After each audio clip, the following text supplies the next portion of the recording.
welcome back to another episode of Big Red's Isopods. And this week we're going to be taking a look at some my isopods, and I'm going to go over kind of the positives and negatives of keeping isopods and what to expect if you get into this hobby.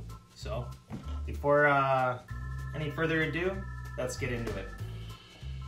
So right now, guys, I'm taking a look at my species of Procelio pronatus powder blue, and I'm feeding them. So these are the ones that have the issue with the dwarf whites. I'm feeding them some carrots right now. I just already gave them some fish food.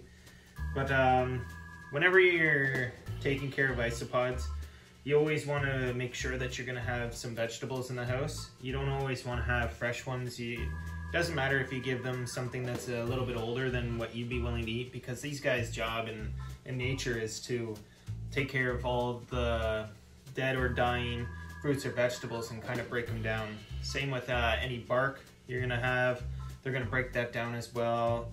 Any kind of nutrients in the soil, they're going to be breaking down. You're always going to want to make sure that you have some leaves, so leaf litter on hand whenever you're taking care of isopods, or if you want to get into the hobby. You're always going to want to make sure that you have some trees that have oak leaves. Any hardwood leaf really works. I got oak, birch, maple, and I think that's it. There was one more, but I can't remember what it is right now that I feed to my isopods. And you're going to want to have something along those lines to take care of them. Any hardwood tree really works for isopods. I like to feed them fish food. Obviously, you can take a look at other either content creators or stores that sell isopods, and they have some sort of mix. Like I do have Rapacci's Bug Burger that I do feed the isopods sometimes. It's great to use. I find my isopods don't like it that much. Rapacci also has isopod chow, I do believe. And then there is other types of isopod foods that you can buy out there. I personally don't use those for my isopods, but they're great to have. And I've heard that isopods really do enjoy it. I just personally don't use that. All I do is I go to the fish stores that you can go around, or any pet stores, and I buy the biggest bag of fish flake that I can find. I put it in this container here and I just feed that to them, and they do just fine.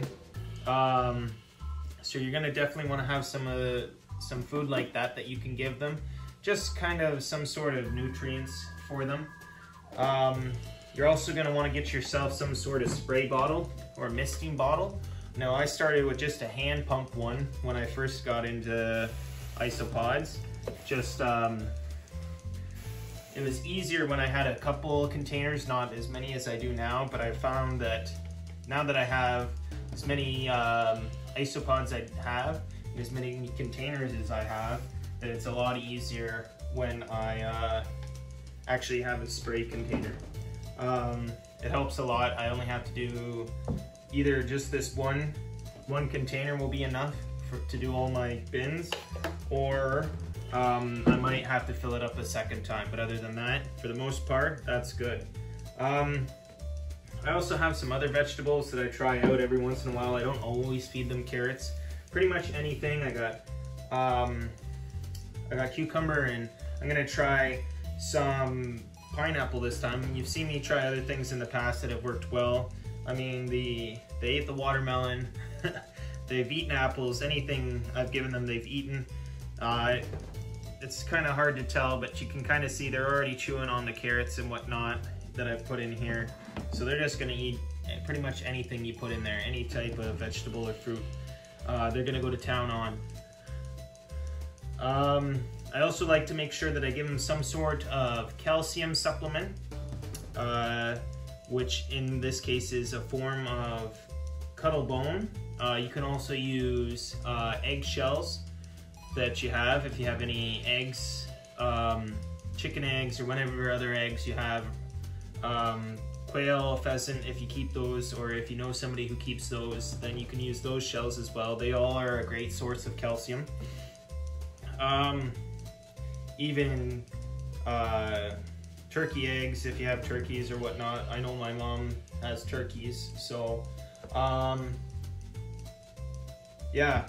So kind of in that sense, you've always got to make sure that you have this product. So if you don't, or these items, you have to make sure that you have kind of basically basic nutrients for the isopods. You're also going to want to have some sort of soil that's got some sort of nutrients in it for the isopods, so that they have something to kind of eat at a young age before they can actually come on, like go around and eat the carrots or whatever you're feeding them. You're going to want to have something a little bit easier for them to get at.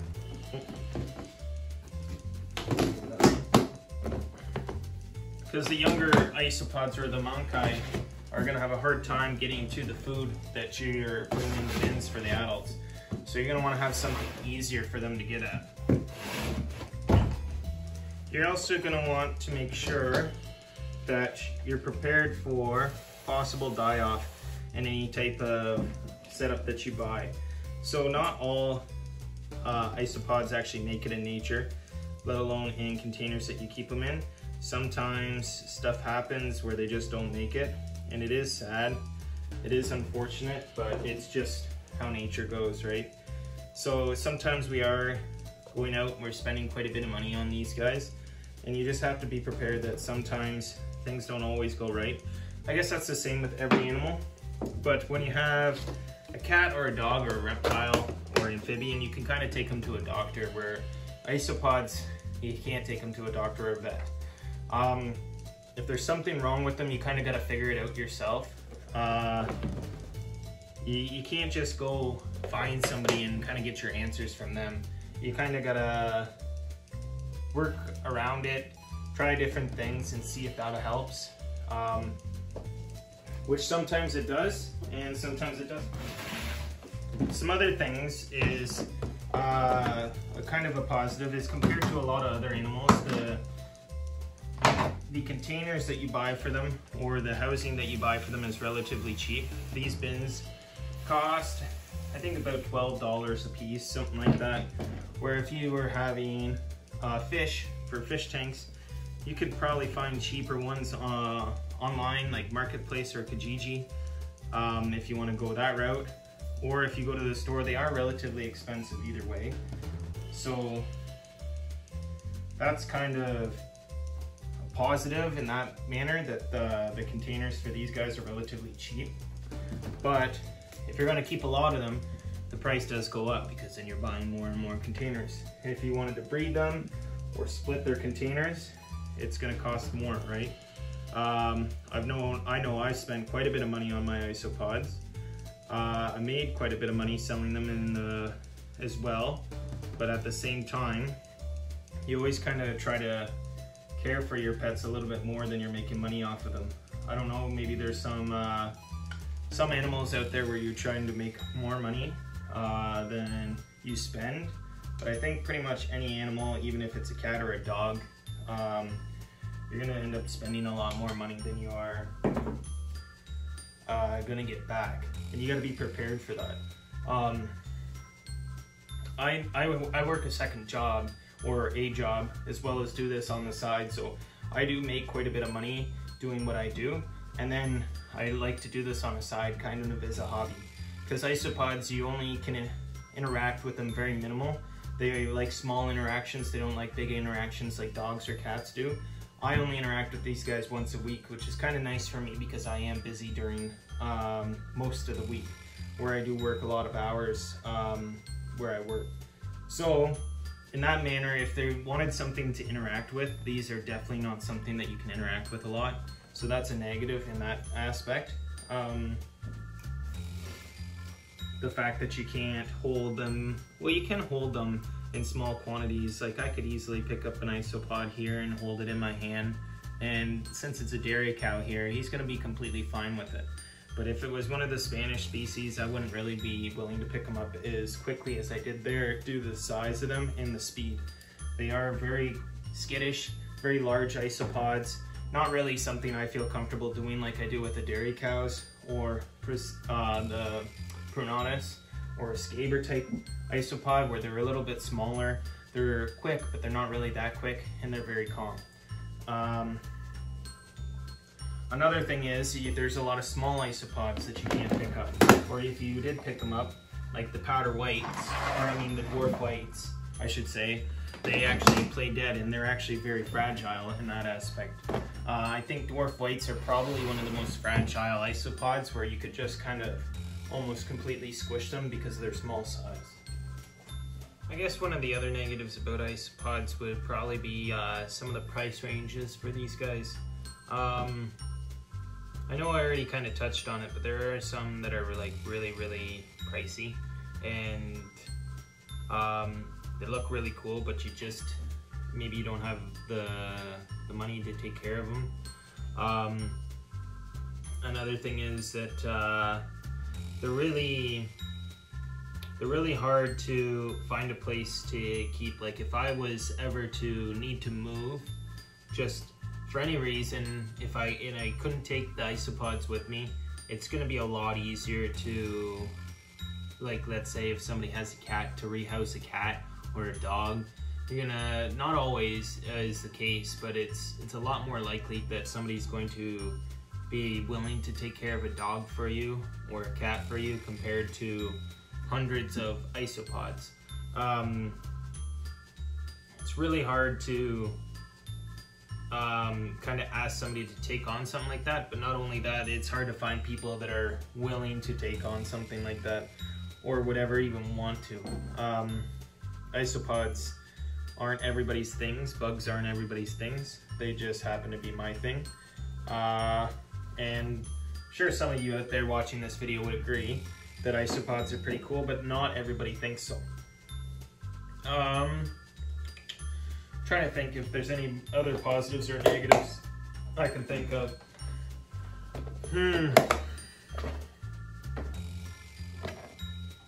I guess another one would be that you always a negative. When you buy isopods, you kind of always hope to see their numbers grow relatively quickly, but sometimes it takes some time, and then other times you see a big decline before you see any sort of incline.